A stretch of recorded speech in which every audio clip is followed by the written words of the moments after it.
Jadi Bung Iqbal ditudukin si macan. Si macan. Betul. The Tiger. The Tiger. Walaupun beberapa tiger tuh ya? Oh ya, beberapa orang ada beberapa bahasa, kalau bahasa Inggris, bahasa Belanda ya. Iya. Bahasa Portugis, Spanyol ya. Iya. Oh, Michael Mars ini seorang penulis kolumnis bebas, independen, sangat terkenal. Iya, iya. Dan banyak pengagumnya. Dia menulis di beberapa media ya. Ya, itu tahun berapa Bung Kahar kalau boleh bisa saya tahu? Ini ditulis pada tahun 2013. Tanggal 14 Mei. 14 Mei. Iya. 2013. Betul. Ya, Michael Mars ini Bung Kahar, dia penulis kolumnis jurnalis yang sangat terkenal dan tulisannya tajam. Nah, ini salah satunya tadi apa judulnya? Pejuang yang menjadikan Serikat Buruh perkasa. Pejuang.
Jangan lupa like, share, komen, subscribe, dan bunyikan tombol loncengnya.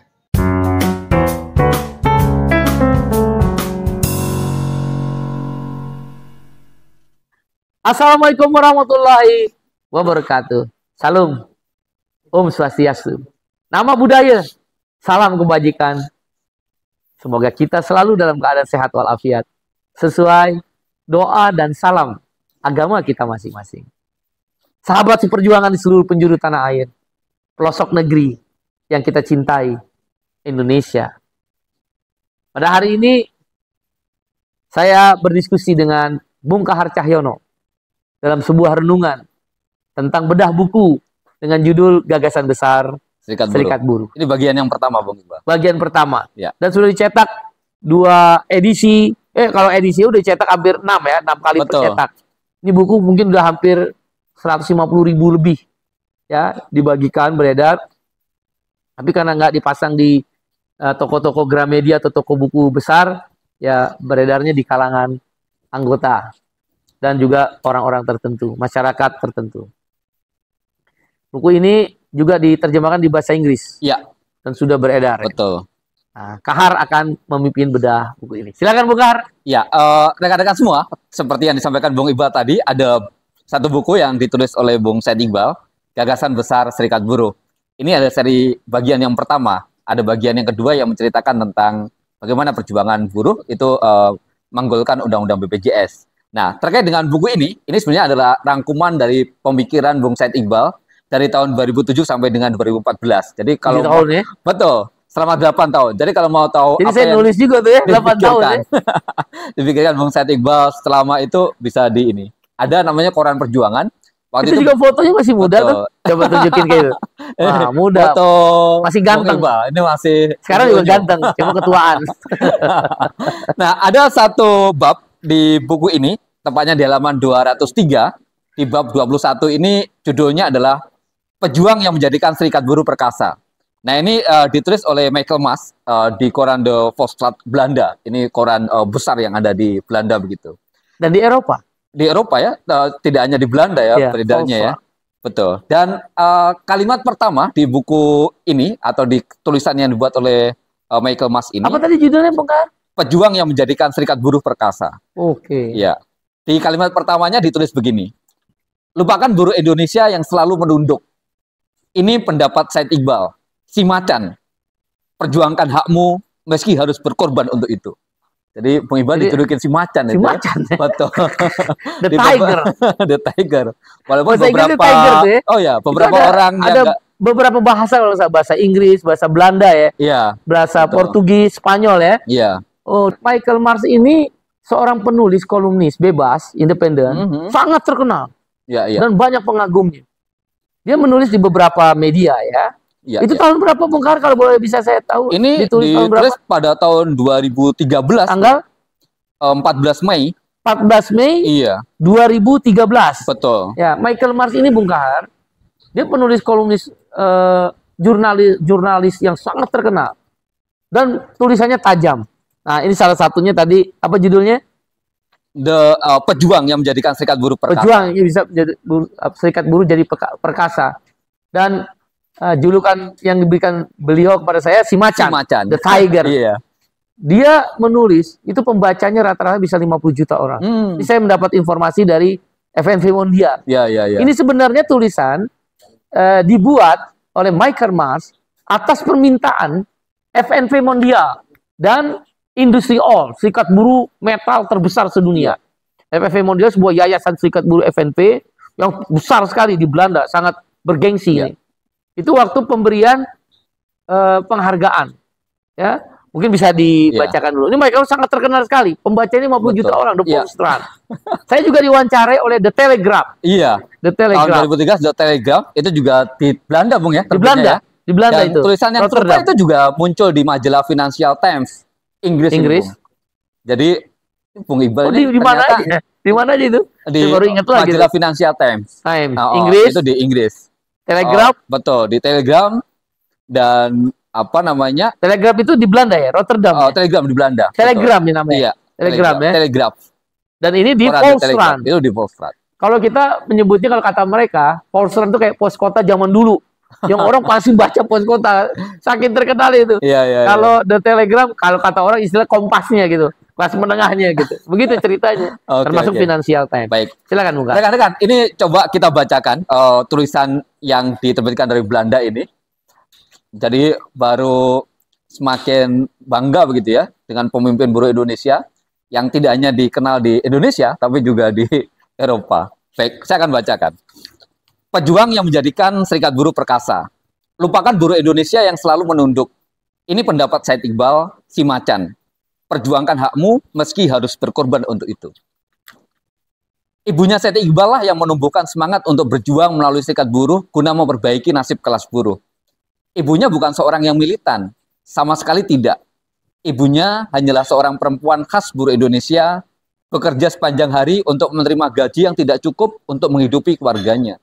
Sebagai tambahan, ia menjual kue-kue kepada karyawan pabrik lainnya. Ia tak pernah mengeluh, selalu menerima apa adanya. Persis seperti orang Indonesia pada umumnya. Said Iqbal tidak seperti itu. Ia lulusan insinyur dan mendapat pekerjaan yang baik. Toh dia mendedikasikan seluruh waktunya untuk membangun pergerakan serikat buruh yang selama ini terpecah belah. Karisma dan sikap tanpa komprominya dalam memperjuangkan kaum buruh membuatnya tampil sebagai sosok pemimpin yang dikagumi. Si macan, julukannya, mampu melumpuhkan berbagai industri dengan satu kata saja. Pemerintah pun tidak bergeming saat Iqbal mengancam akan menggerakkan ratusan ribu pekerja turun ke jalan kalau harga BBM dinaikkan. Karena reputasi dan keberhasilan itulah, Iqbal meraih penghargaan untuk hak buruh dari FNV Belanda. Rabu ini dia berada di gedung pabrik Van Nel, nggak tahu benar apa setelah itu bacanya, di Rotterdam, untuk menerima Feb Elisabeth Velasquez The Union Award dalam Kongres FNV. Beberapa tahun yang lalu, adalah hal yang luar biasa jika ada demonstrasi buruh dengan lebih dari 50.000 orang. Saat itu, gerakan buruh tidak berdaya. Selama rejim Soeharto, tidak ada serikat buruh yang independen. Setelah Soeharto lengser, baru dibuka peluang untuk mengorganisir para buruh. Ratusan serikat buruh sudah dibentuk walaupun anggotanya sedikit. Pada umumnya, serikat buruh sama seperti ibunya Iqbal, tunduk kepada majikannya dan menerima gaji yang rendah. Tahun 2003, mereka untuk pertama kalinya meraih kemenangan. Undang-undang tenaga kerja yang baru yang dianggap paling progresif di kawasan Asia. Bagi pengusaha menjadi sangat sulit untuk melakukan PHK terhadap buruh. Harus membayar pesangon terlepas dari alasan apapun. Pengusaha memprotes. Kata mereka, itu mengusir investor internasional dan menghambat perekonomian. Mereka pun berusaha untuk menghindar dari undang-undang ini dengan merekrut pekerja kontrakan saja. Namun pergerakan buruh juga berhasil mematahkan praktek itu. Outsourcing dibatasi setelah serangkaian aksi buruh besar-besaran. Mengerasnya sikap serikat buruh secara garis besar terjadi karena Said Iqbal. Ia menjadi presiden FSPMI dan mengubahnya menjadi organisasi yang kuat. Dengan buruh-buruh metal inilah ia melakukan berbagai aksi yang keras. Sikap tegas militan ini akhirnya diadopsi oleh federasi-federasi buruh lainnya. Pasukan Gada Metal melakukan sweeping ke pabrik-pabrik dan memaksa buruh yang tidak mogok agar bergabung dengan yang mogok. Hal serupa dengan apa yang terjadi di gerakan buruh di Eropa. Belum lama Said Iqbal terpilih sebagai presiden KSPI. Impian saya adalah menyatukan seluruh serikat buruh, katanya, agar kekuatan mereka diperhitungkan. Jelas, mereka sudah menjadi diperhitungkan. Aksi-aksi mogok dan demo-demo massa sudah menghasilkan kenaikan UMP yang mencapai 40% tahun ini. Gebrakan dari keputusan ini mirip dengan sewaktu Undang-Undang Tenaga Kerja diloloskan. Sekali lagi, pihak pengusaha memprediksi investor asing akan berbondong-bondong meninggalkan Indonesia. Khususnya perusahaan-perusahaan padat karya akan gulung tikar. Iqbal cuek saja dengan ancaman ini. Ia menyatakan dia tidak peduli dengan efek-efek aslinya terhadap ekonomi. Dia hanya peduli dengan kesejahteraan buruh. Mereka harus mendapat gaji yang layak, hidup yang layak, pensiun dan jaminan kesehatan yang layak. Kalau semua itu terlalu mahal bagi pengusaha, itu bukan urusannya. Iqbal tidak takut kepada pengusaha maupun pemerintah. Dia tidak menghiraukan ancaman-ancaman yang ditujukan kepadanya. Ia bersikukuh kepada gaya-gaya aksi yang militan. Karena menurutnya, aksi keras adalah satu-satunya cara agar didengar. Ini memang harus dilakukan. Keadilan tidak datang begitu saja, tetapi harus diperjuangkan, kata Iqbal. Pada 1 Mei 2013, 1,5 juta buruh turun ke jalan. Pada hari buruh ini mereka menunjukkan wajah baru gerakan buruh yang militan. Ribuan pasukan dengan baju hitam merah berbaris, seakan-akan tentara di tengah-tengah Jakarta. Pandangan yang menyeramkan, dan itu memang maksudnya. Said Iqbal menegaskan setegas-tegasnya bahwa gerakan ini tidak politis dan tidak akan terlibat dalam pertarungan politik. Gerakan buruh tidak boleh dipolitisasi. Kalau terjadi, mereka akan kehilangan tujuannya. Namun kekuatan dan politik sulit dipisahkan di Indonesia, kata Iqbal. Iqbal pun suatu saat akan dibenturkan dengan kenyataan itu, tulis di Jakarta Post dalam satu komentar. Dalam waktu dekat, kalau belum terjadi, gerakan buruh akan menjadi salah satu pusat kekuatan politik. Itu yang disampaikan oleh The Jakarta Post. Kalau benar terjadi, itu adalah keberhasilan satu orang, Said Iqbal. Itu berhenti sampai di situ, Bung. Tapi ini ada catatan yang ditulis dalam buku ini. Jadi catatannya, tulisan ini terbit di The Volkskrant Belanda pada hari Selasa 14 Mei 2013. Jadi ini 13 hari setelah 1 Mei yang diceritakan itu. Diterjemahkan kembali dalam bahasa Indonesia tanpa merubah maksud dan arti. Tulisan ini dengan isi dan tanya jawab yang hampir sama juga dimuat di koran The Telegraph Belanda tahun 2013, majalah Financial Times di Inggris yang wawancaranya dilakukan di Jakarta juga pada tahun 2013. Dan juga menjadi materi diskusi dalam talk show yang diliput beberapa radio dan televisi internasional. Mulai dari Uni Eropa, Rusia, Jerman, Korea, dan lain-lain di Berlin. Saat menjadi pembicara dalam Kongres Konfederasi Serikat Pekerja Sedunia, ATUC, tahun 2014. Iqbal juga dalam kongres ini juga ngomong soal ini. Dan untuk lebih mendalami tulisan ini, pembaca dapat menonton film The Working Class Heroes. Ini ada di YouTube yang sudah ratusan ribu orang yang menonton film The Working Class Heroes. Ini yang dibuat oleh FNV Mondial juga tahun 2013. Apa yang Bung ingat ketika tulisan ini dibacakan kembali, Bung Iqbal? Jadi, Bung Kahar, apa yang dibacakan Bung Kahar itu ditulis oleh saya tahun berapa tadi? 2007. Iya, bukan. 2013. 2013. Tulisan ini bukan tulisan saya. Betul. Tapi ini adalah tulisan dari seorang jurnalis terkenal sekali di Eropa, Michael Mars namanya. Dan Volkswagen itu dibaca oleh 50 juta pembaca di seluruh Eropa. Memang basisnya adalah di mana, di Belanda ya. Dan juga The Telegram atau The Telegraph itu. The Telegraph itu juga dibaca oleh jutaan orang Eropa ya. Mars ini sangat terkenal sekali. Jadi dia yang menulis. Dan saya tidak pernah diwawancarai oleh Michael Mars, tidak. Dia menulis berdasarkan berbagai referensi. Memang ada yang media dari Eropa, waktu itu saya lupa, memang datang kepada saya untuk mewawancarai tentang kehidupan pribadi saya terkait dengan perjuangan kaum buruh.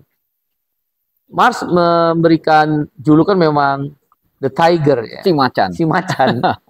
Si macan itu karena dalam itu tulisan dia, sekali lagi bukan tulisan saya, bukan wawancara Mars kepada saya.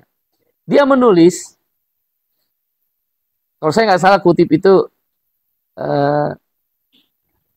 buruh yang berseragam merah hitam bagaikan pasukan yang berbaris rapi memenuhi kota Jakarta.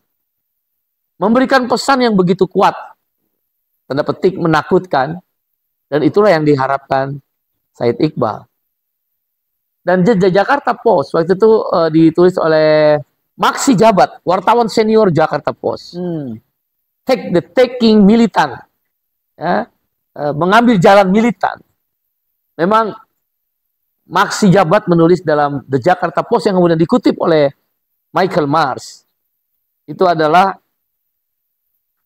pesan yang kuat untuk memberikan rasa ketakutan tanda petik pada pengusaha-pengusaha nakal. Disitulah ada seorang Said Iqbal yang membuat Serikat Buruh menjadi perkasa. Itu ditulis oleh Maksi Jabat. Jakarta Post yang kemudian dikutip ulang oleh Michael Mars. Yang saya sangat terharu dari buku ini adalah memang para wartawan-wartawan internasional ya dari luar negeri, wartawan asing, baik Michael Mars, kemudian juga Financial Times, ya, dan juga ada beberapa televisi seperti Arte dari Prancis, ya, kemudian juga NHK, News Straight Times, dan beberapa yang lain, Dutch Welle dari Jerman, Al Jazeera. Memang saya bercerita siapa orang yang mempengaruhi saya sebagai pemimpin buruh yang oleh Mars disebut si macan, The Tiger. Orang yang sangat mempengaruhi saya itu memang ibu saya. Dan tentu istri saya. Dua perempuan hebat yang mempengaruhi saya.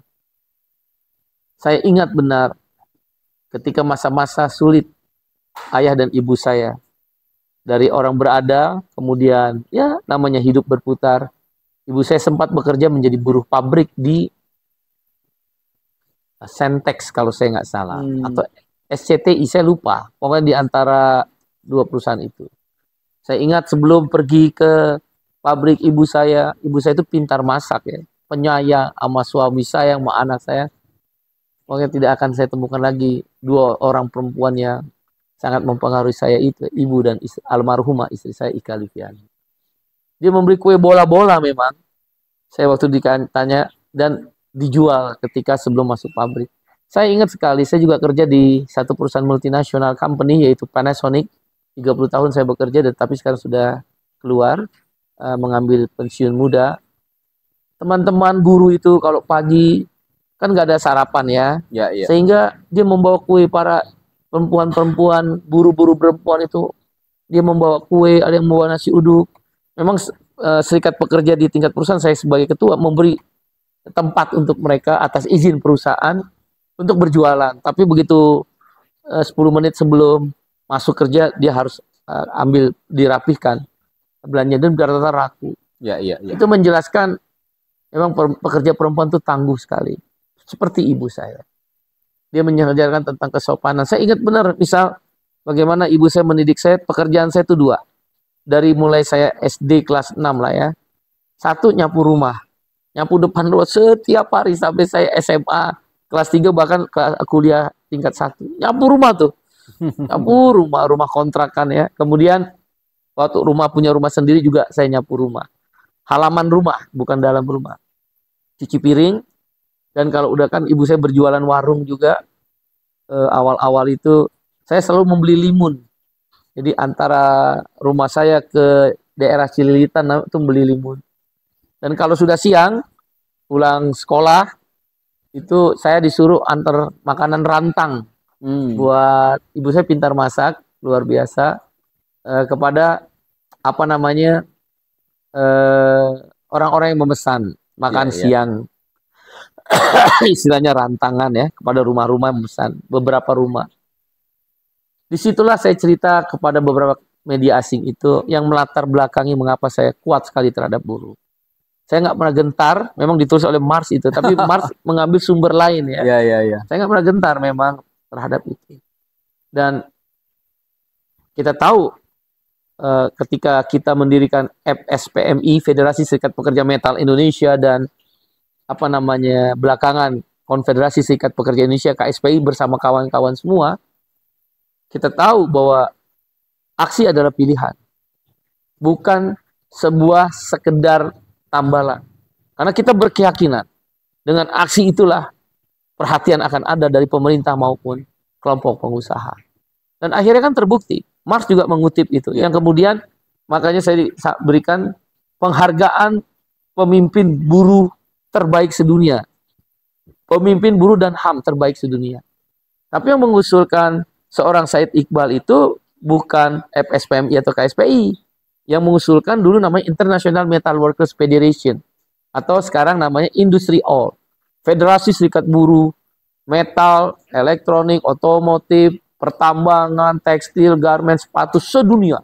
Raksasa. Ini serikat buruh terbesar sedunia untuk federasi. Ya, kalau konfederasi namanya ITUC. Nah, di situ mereka mengusulkan karena perjuangan serikat buruh Indonesia itu sangat luar biasa. Khususnya perjuangan jaminan sosial. Hari ini kalau ada rakyat Indonesia termasuk kaum buruh, adanya BPJS Kesehatan dan BPJS Ketenagakerjaan untuk pensiun yang wajib bagi buruh dan untuk rakyat adalah kesehatan, itulah hasil perjuangan daripada buruh ya, yang kita lakukan dengan konsep lobby aksi. Belakangan kita menjadi politik. Konsep lobby aksi dan ditambah dengan politik. Belakangan dengan mendirikan atau menghidupkan kembali Partai Buruh yang didirikan oleh almarhum Profesor Dr. Montong Papahan.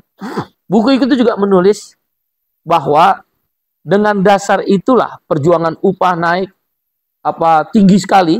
Ya, bahkan tahun 2012, 2014 30%. Mars mengambil rata-rata 40%. Iya. Mars bilang tidak pernah ada sejarah Eropa kenaikan upah sampai 40%. Hanya di Indonesia yang dia pahami di seluruh dunia. Kenaikan upah yang begitu kuat, kata Mars, sampai 40% rata-rata. Kemudian juga perjuangan jaminan sosial, khususnya BPJS Kesehatan dan BPJS Ketenagakerjaan. Dulu yang dapat pensiun itu cuma pegawai negeri dan beberapa BUMN. Perusahaan swasta dikit sekali. Banyak, hanya 2% yang dapat punya jaminan pensiun. Perusahaan swasta 98% tidak punya uang pensiun. Hanya PNS, TNI, Polri, dan swasta BUMN. Kata Mars, kita bisa merubah itu. Seluruh buruh sekarang punya jaminan pensiun. Seluruh rakyat Indonesia mendapat jaminan kesehatan. Jaminan sosial adalah menjadi tujuan utama. Yang saya memang sangat terharu tentang cerita ibu saya itu. Itu yang membuat saya memang menjadi kuat. Dan Mars juga mengatakan bahwa buruh tidak lagi menunduk. Ya. Kan kita ingat sekali kalau di PHK, gitu ya. Diancam PHK, ketakutan. Mau berjuang upah, nanti kita di PHK nggak ya? Mau mogok kerja karena untuk berjuang kenaikan upah, berjuang untuk melawan outsourcing, berjuang untuk jangan ada buruh perempuan diperlakukan seksual harassment atau kekerasan seksual di tempat kerja, itu ketakutan semua. Terutama di garmen tekstil. Ancaman PHK adalah momok yang menakutkan. Pesangon yang murah, bahkan tidak dibayar pesangon. Itu adalah cerita tentang gerakan buruh pada masa-masa Orde Baru zaman Pak Harto dan masa awal-awal reformasi. Dan itu tidak berlaku untuk seorang Said Iqbal, kata Mars. Memang kita di FSPMI awal-awal, belakangan KSPI terus berakhir bergabung dengan serikat buruh, kita membangun KAJS, membangun partai buruh, itu tidak ada lagi kata menunduk. Lupakan itu. Mars menggunakan apa? Coba dikutip lagi yang gitu. Mars kan mengutip, dia lupakan itu. Dia mengatakan begini, lupakan buruh Indonesia yang selalu menunduk. Ya. Ini pendapat Said Iqbal, si macan, perjuangkan hakmu meski harus berkorban untuk itu. Iya. Jadi kita terimalah kritik dari berbagai orang yang mengatakan tukang demo, tukang nuntut. Tapi sadarkah mereka? Dari tuntutan dan demo orang-orang kecil inilah pemerintah kemudian berubah. Pengusaha kemudian juga membuka ruang dialog. Iya, kalau nggak ada demonstrasi, nggak ada kenaikan upah 40%. Kalau nggak ada demonstrasi, nggak ada undang-undang BPJS. Kalau nggak ada demonstrasi, outsourcing yang waktu itu merajalela, kita menggunakan istilah gerbek pabrik, itu juga gerakan demonstrasi. Itulah yang menjelaskan bahwa kita tidak boleh berhenti. Yang saya berulang-ulang, walaupun harus berkorban. Berkorban dihina orang, dibully orang, difitnah orang, direndahkan orang, bahkan meninggalkan keluarga. Bahkan sering kita jumpai beberapa kali terlindas truk pulang dari aksi. Iya, menyedihkan sekali ya. Menyedihkan sekali.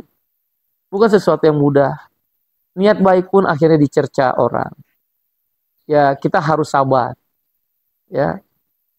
Tadi, tanpa demonstrasi, apakah ada BPJS? Tidak ada. Kita ingat banget 28 Oktober 2011. Ya. Di depan gedung DPR sampai jam 1 pagi kita bertahan. Dan akhirnya selesai. Ribuan aksi kita galang. Kalau tanpa aksi, apakah JHT bisa didapatkan setelah PHK? Kan mau diberikannya nanti kalau masa tua. Kan waktu itu begitu jaminan hari tua atau JHT. Tapi dengan demonstrasi berubah. Tanpa demonstrasi, upah kita nggak akan naik. Tentang ada sebagian kecil orang yang berpendapat demikian, itu yang saya bilang pengorbanan hati. Pengorbanan perasaan. Media asing menangkap benar itu. Termasuk Michael Mars menulisnya. Iya. Jadi itu tulisan Michael Mars yang kita masukkan dalam buku Gagasan Besar Serikat Buruh. Karena itu Bung Kahar, buku ini seperti merefleksi ulang. Bahwa perjuangan itu membutuhkan waktu yang panjang. Dan komitmen serta konsistensi. Pada waktu itu saya berpendapat tidak boleh ada politisasi. Tapi seiring waktu. Kemudian kita sadar, kesadaran kelas. Bahwa kami adalah kelas pekerja, we are the working class. Bahwa perjuangan tidak boleh berhenti gerakan buruh di sosial ekonomi. Tapi perjuangan adalah mulai menggalang kekuatan buruh di sosial politik. Yang tadinya konsep lobby aksi menjadi strategi kelas, maka kita sadar benar menjadi politik. Politik adalah tentang bagaimana memastikan apa yang menjadi perjuangan kaum buruh juga bisa diselesaikan di parlemen. Kalau kita berkunjung ke seluruh dunia, misal saya pergi ke Diet, parlemennya Jepang, Rengo, Konfederasi Serikat Buruh Jepang terbesar di Jepang, dia adalah pendukung perjuangan DPJ, Democratic Party of Japan. Kesadaran kelas daripada buruh-buruh Jepang yang secara umum mempunyai tingkat kesejahteraan yang lebih baik di atas rata-rata buruh-buruh di dunia. Tapi mereka memerlukan strategi perjuangan politik melalui DPJ. Disitulah undang-undang dibuat, aturan-aturan dibuat. Kalau kita punya partai kan seorang gubernur bisa dipanggil oleh DPRD provinsi ketika memutuskan upah murah. Atau tidak menaikkan upah yang pernah kita rasakan 3 tahun. Ya. Atau mengapa perusahaan raksasa multinasional company outsourcing. Atau kalau terjadi perusahaan-perusahaan besar mem-PHK sembarangan. Parlemen adalah jalan yang konstitusional untuk memanggil perusahaan itu. Mereka punya hak inisiatif, hak bertanya. Mereka mempunyai hak angket. Parlemen ini hak untuk menginvestigasi. Misal satu perusahaan PHK 10.000, kita turunkan tim investigasi. Kita minta dari partai yang ada. Kalau di Jepang DPJ, kalau di Amerika Partai Demokrat, AFL-CIO, Konfederasi Serikat Buruh Jepang, Serikat Buruh Amerika, dia mendukung Partai Demokrat. SPD, Partai Sosial Demokratnya Jerman, itu didukung oleh DGB, Konfederasi Serikat Buruh Jerman. Ya, ya. Kongres Serikat Buruh Inggris pendukung utama Labour Party atau Partai Buruh. Di Amerika Latin CUT Brazil, Konfederasi Serikat Buruh Brazil pendukung daripada Partidos dos Trabalhadores. Partainya Lula da Silva yang sekarang jadi presiden, Partai Buruh. Begitu pula di Skandinavia, Norwegia, Finlandia, Islandia, Swedia, Denmark, 5 negara Skandinavia itu, seluruh Konfederasi Serikat Buruhnya adalah pendukung utama daripada Partai Sosial Demokrat. Australian Confederation Trade Union, Konfederasi Serikat Buruh Australia, pendukung utama daripada Australian Labour Party atau ALP. Begitu pula di belahan negara-negara yang Eropa yang lain, termasuk di Selandia Baru, di Asia. Serikat Buruh India bisa pendukung utama Partai Kongres. Jadi saatnya Indonesia saya rasa ke strategi yang keempat, konsep lobby aksi masuk yang keempat. Cerita tentang apa yang ditulis oleh Marx adalah cerita bagaimana kita berproses tahap demi tahap. Nggak apa-apa kita dimaki orang, dicaci orang, dibully. Orang yang membuli itu menikmati kenaikan upah. Padahal dia membuli kita. Iya, betul. Orang yang membuli itu memfitnah kita, terutama memfitnah saya dari hari ke hari. Saya terasa sekali. Ajaran ibu saya itulah yang membuat saya kuat. Bahwa orang kecil itu memang harus ada yang membela. Bahwa orang kecil itu harus dibangun kesadaran tentang dirinya. Bahwa orang miskin itu bukan sebuah kutukan dari Tuhan. Dia adalah tentang bagaimana kita meyakinkan mereka berjuang bersama. Orang yang membuli, memfitnah, seperti kita dibikin makan enak di saat aksi, itu kan jelas fitnah. Cium tangan dengan salah satu capres, itu kan berlebihan. Adab dikaitkan dengan politik yang subjektif sekali. Ketika kita turun aksi, dibully habis-habisan. Tapi mereka menikmati. Saya yakin di kantong mereka, di saku mereka ada kartu BPJS. Dan itu hasil perjuangan. Dan itulah hasil perjuangan kaum buruh. Itu yang Marx ingin cerita. Di kantong mereka pasti, di dompet-dompet mereka, ketika tanggal 25 sampai tanggal 5 bulan berikutnya kenaikan gaji. Mereka juga merasakan tunjangan perumahan. Mereka juga merasakan ketika diangkat jadi karyawan tetap. Mereka merasakan yang membuli, memfitnah, mengadu domba, terutama kepada saya, sebagai pimpinan serikat buruh dan juga pimpinan partai buruh, bersama kawan-kawan yang lain. Mereka lupa. Mereka datang ke siapa ketika di PHK untuk mendapatkan pesangon. Karena itu sahabat perjuangan seluruh Indonesia.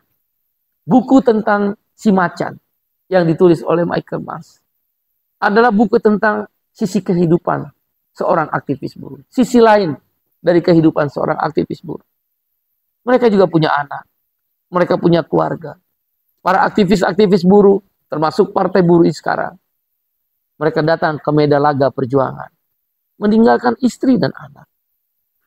Terkadang istri tidak mengabarkan kepada saya ketika misal Soraya, anak saya, sekarang menjadi dokter, almarhumah istri saya. Dia terjatuh di lantai, kepalanya berdarah. Makanya dia sama saya, kan di sini jahitannya, nggak mau kalah sama bapaknya. Istri saya tidak mengabarkan saya sedang di Bandung, sedang memimpin demonstrasi karena ada PHK besar-besaran. Baru ketika saya pulang, dia bercerita. Sisi kehidupan itulah yang seharusnya juga diceritakan. Bahwa ada sesuatu yang bagi kaum buruh tidak mudah menjadi pemimpin buruh dan pemimpin partai buruh. Tapi saya percaya, sahabat perjuangan di seluruh pelosok tanah air, cerita tentang si macan hanya sebuah cukilan kecil dari sisi kehidupan para pemimpin buruh, pemimpin serikat petani, dan pemimpin gerakan-gerakan lainnya. Dan kita berhimpun di partai buruh untuk memastikan bahwa itu harus dirubah. Jaminan sosial, pro subsidi, anti impor, upah layak, job security, kepastian kerja, income security, kepastian pendapatan, social security, jaminan sosial, dan menghapus sistem kerja outsourcing, memanusiakan manusia, karyawan kontrak tidak terus-menerus, harus ada periode. Buruh perempuan harus dilindungi, petani harus dikasih tanah, nelayan harus dikasih perahu. Negara hadir, bukan sekedar basa-basi.